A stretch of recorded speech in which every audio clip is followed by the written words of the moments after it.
Dad stood in the middle of the room, his face tight with irritation, holding the old passbook between two fingers as if it were something dirty. The cover was faded, the pages yellowed with age, corners bent from years of careful use. To me, it looked fragile and important, like something that carried a lifetime inside it. To him, it was nothing. He shook it in the air and scoffed loudly, making sure everyone heard. "This is trash," he said with a bitter laugh. "Old people and their useless memories. This thing doesn't even matter anymore." His words hit harder because Grandpa wasn't there to defend himself. The chair where he used to sit was empty, his presence reduced to silence and photographs on the wall. He had passed away only weeks ago, and the house still felt heavy without his slow footsteps and gentle cough. Or maybe he was lying sick in a hospital bed, too weak to speak, unable to explain why that passbook mattered. Either way, his absence made Dad's words feel crueler, sharper, like disrespect aimed at someone who could no longer respond. I felt my chest tighten. Shock washed over me first, then hurt, then a deep disbelief that my own father could dismiss Grandpa's life so easily. That small book wasn't just paper and ink. It was something Grandpa had held close, something he had trusted. I wanted to speak, to stop him, but my voice refused to come out. With one careless motion, Dad tossed the passbook into the trash can. It landed on top of food wrappers and scraps, buried like it meant nothing at all. Laughter and silence mixed around me, but I couldn't move. My eyes stayed fixed on the bin, my heart pounding. When no one was looking, when Dad turned away, I quietly stepped forward, reached into the trash, and pulled the passbook back into my hands. Growing up, Grandpa was never a man of loud words or grand displays. His life was simple, almost invisible to those who only valued success they could see. He woke up before sunrise, drank his tea slowly, and left the house with quiet determination. His clothes were always clean, but old, carefully stitched, and reused until the fabric softened with time. He worked hard his entire life, yet he never complained, never demanded recognition, and never tried to prove anything to anyone. To the world, he looked ordinary. To me, he was steady, reliable, and deeply kind.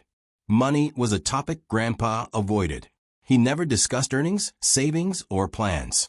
He lived modestly, spending only what was necessary, refusing comforts even when he could have asked for them. While others showed off new purchases, Grandpa chose simplicity, often saying that peace mattered more than possessions. Dad, on the other hand, saw this as weakness. He underestimated Grandpa constantly, believing that quiet meant powerless and simplicity meant failure. Dad would roll his eyes at Grandpa's advice, dismiss his opinions, and treat him like someone who never understood the modern world. But Grandpa and I shared a bond that went beyond words. He listened when I spoke, really listened, as if my thoughts mattered. When I was confused or afraid, he would sit beside me in silence until I felt calmer. Sometimes he would place a gentle hand on my shoulder, and that alone felt like reassurance. He trusted me in ways he didn't trust others, and I always sensed there was more he wanted me to understand. Once, while we sat together in the fading evening light, he said softly, "Some things are saved for the right time." I didn't fully understand then, but his eyes held meaning, as if he was passing me a secret without explaining it. Now, thinking about that moment, the passbook felt connected to his words. It wasn't just about money. It was about sacrifice, patience, and love hidden beneath silence. That realization is why I couldn't ignore the passbook in the trash. It carried Grandpa's unseen efforts, his quiet planning, and the care he never spoke aloud. Leaving it there would have meant turning my back on everything he stood for, and I wasn't ready to do that. The room felt heavier after that moment, not because of what Dad had done, but because of how everyone else reacted. Some family members laughed softly, shaking their heads as if it were all a harmless joke. Others stayed quiet, avoiding my eyes, choosing comfort over truth. No one spoke up for Grandpa. No one questioned Dad. Their silence felt just as loud as his words, and it made me feel small, alone, and strangely exposed. When I held the passbook close to my chest, a few of them exchanged looks. Someone muttered that I was being dramatic. Another said I was too emotional over old papers that clearly meant nothing anymore. Their expressions made it clear. They thought I was foolish, stuck in the past, unable to accept reality. The embarrassment burned my face, but the pain was deeper than that. It wasn't about the book anymore. It was about respect. Dad noticed my hesitation and stepped closer, lowering his voice but keeping his tone sharp. He warned me not to take the passbook to the bank. "Don't embarrass this family," he said firmly. "You want people laughing at us because of some useless old account." His words carried authority, and for a moment, fear crept in. I imagined standing at the bank counter, being judged, proving everyone right. Inside me, two feelings battled each other. Fear told me to listen, to let it go, to avoid conflict. But respect for Grandpa pushed back harder. I remembered his quiet strength, his sacrifices, the way he trusted me. Ignoring the passbook felt like betraying him. My heart raced as I realized that staying silent would be easier, but living with regret would be unbearable. That was the moment I decided. I didn't argue. I didn't explain myself. I simply held on to the passbook and walked out. Each step away from my family felt heavy, yet freeing. When I pushed open the bank doors and stepped inside, I didn't know what awaited me, but I knew I had chosen courage over fear. The moment I stepped into the bank, a cold, quiet atmosphere wrapped around me. The air felt heavy with seriousness, and every sound echoed more than it should have. Shoes tapped softly against polished floors, papers rustled, and the low murmur of voices carried an air of impatience. Tall counters separated customers from employees, creating a distance that made the place feel intimidating. I tightened my grip on Grandpa's passbook, suddenly aware of how old and out of place it looked in such a modern space. When my turn came, I slid the passbook across the counter to the teller. She picked it up briefly, glanced at the worn cover, and her expression changed almost instantly. There was a faint smile, not kind but dismissive. She flipped through a page or two and sighed. "This is very old," she said, pushing it slightly back toward me. "Accounts like this are usually inactive. There's probably nothing left here." Her words carried loudly enough for others nearby to hear. A few people waiting in line turned their heads. I caught curious looks, raised eyebrows, and quiet whispers. Some of them looked amused, others impatient, as if I was wasting everyone's time with something outdated and pointless. My cheeks burned, and for a moment, Dad's warning echoed in my head. I wondered if this humiliation was exactly what he had predicted. Before I could respond, the teller frowned again and looked more closely at the dates and stamps. Something about it made her hesitate. She called for the manager, her tone suddenly more cautious.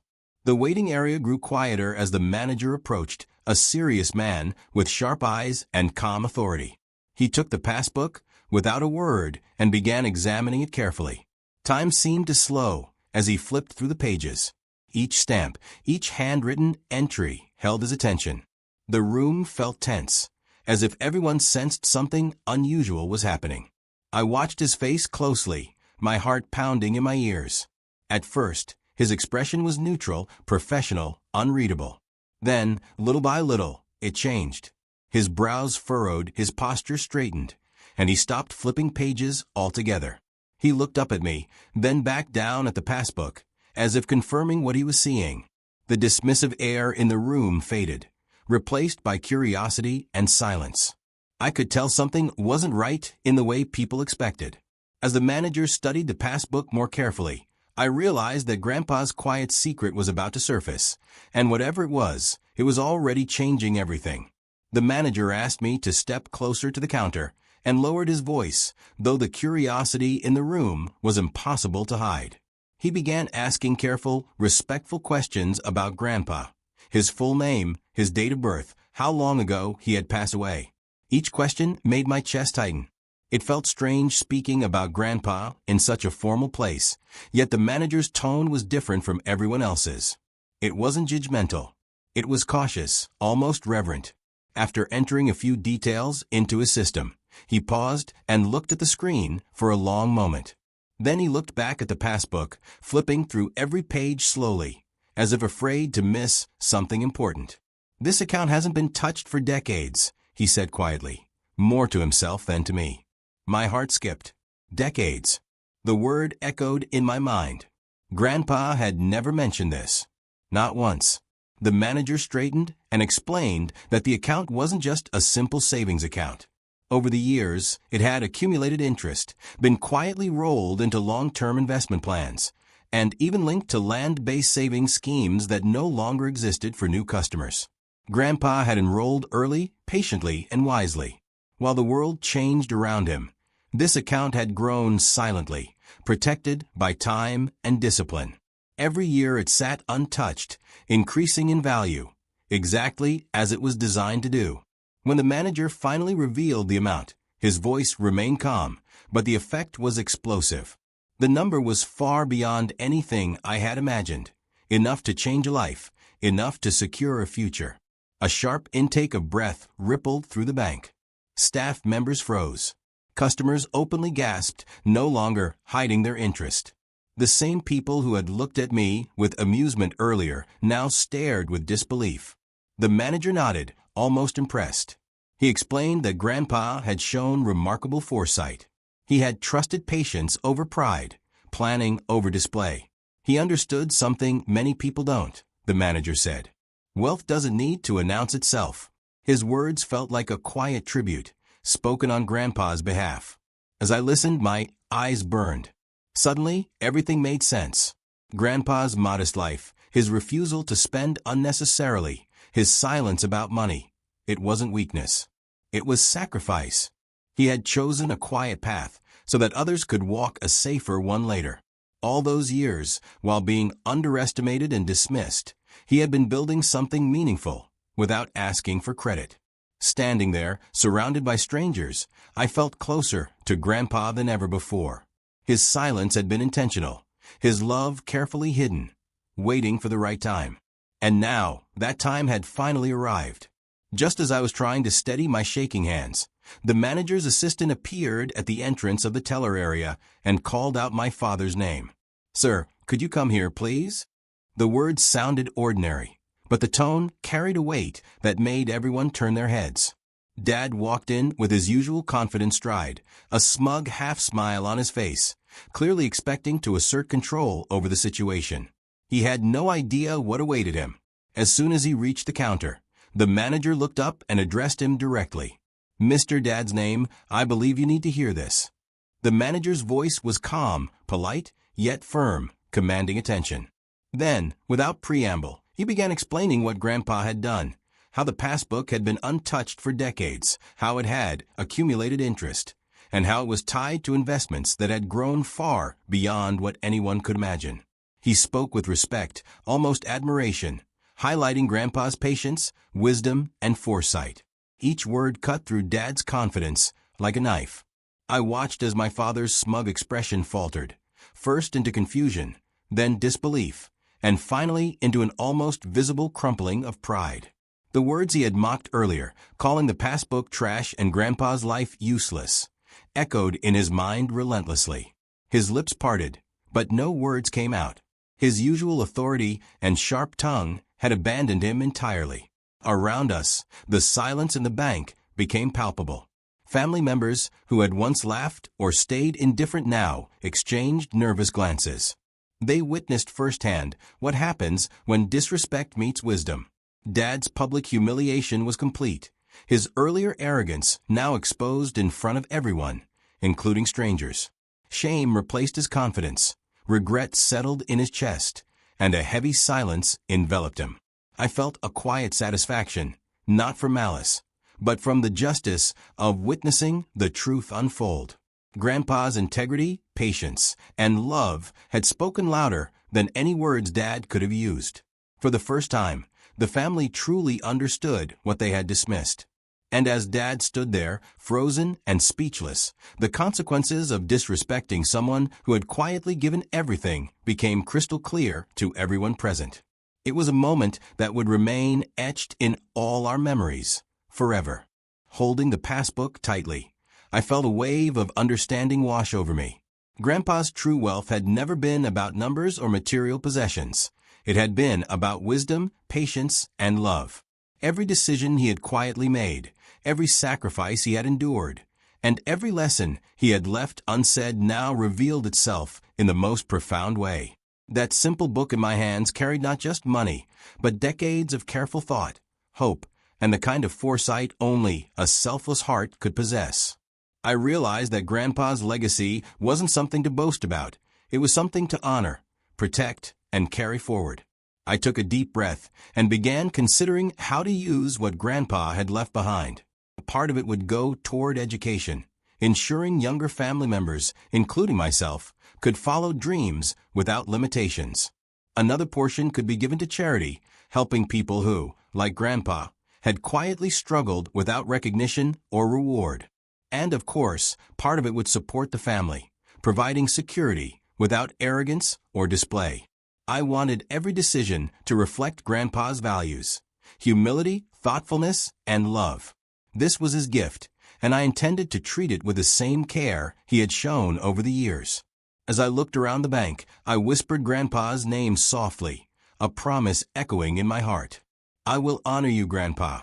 I will carry your lessons forward. It felt as if his presence filled the space, warm and steady, reminding me that respect and love can outlive even the harshest moments.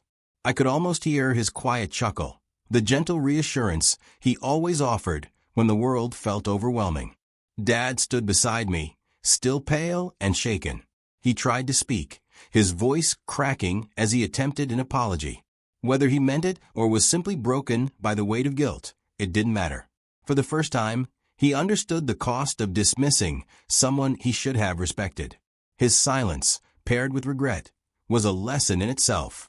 And there I stood, holding Grandpa's legacy, feeling both grief and gratitude. Though he was gone, he had left behind more than I could ever have imagined: guidance, love, and a tangible reminder that true wealth is measured not by what you spend, but by what you quietly build for others. As the bank hummed softly around me, I closed my eyes and let the memory of Grandpa's strength and kindness fill me completely, knowing that his influence would shape my life forever. As I walked out of the bank, the weight of the passbook in my hands felt different, lighter, yet heavier in meaning. It wasn't the money that mattered most. It was the lesson Grandpa had left behind. I realized how easily we judge value by appearances, dismissing the quiet, the old, the overlooked.